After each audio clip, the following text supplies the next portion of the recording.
ए साथीहरु हामी त यता घुम्यो टाइम पास गर्यो हो 2 दिन यहाँ बसेकै 2 दिन भइसक्यो है यहाँ चाहिँ हामी युमथाङमा यस्तो छ माथि अब पुरा है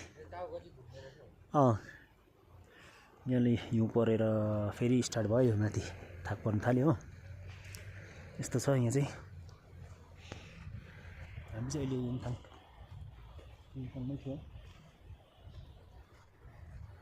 एकदम चिसो घाम चाहिँ लागिरहेको छ तर चिसो छ जाडो हेभी जाडो छ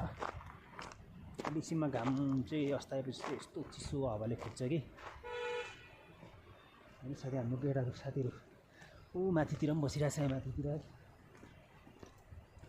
यस्तो छ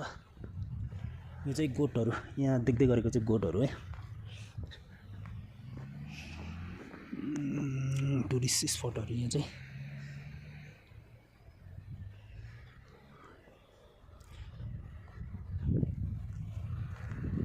अब भाइ छिटो आउनु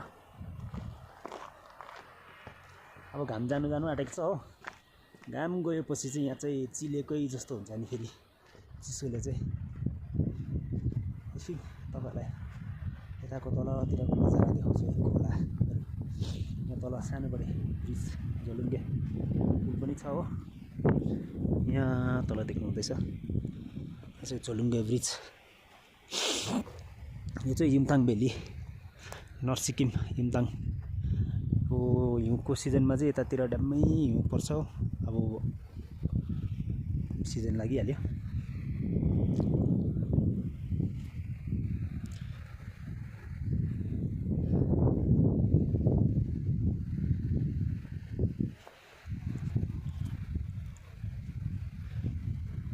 यस्तो चिसो हावा आउँछ कि चाहिँ अब यसरी फगी लाग्न थाल्यो भने चाहिँ माथि गएर डाँडामा पुरा हिउँ थाक पर्न थालिहाल्छ फेरि है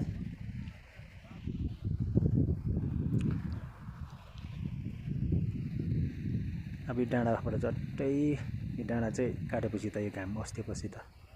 हेभी चिसो हुन्छ यहाँ चाहिँ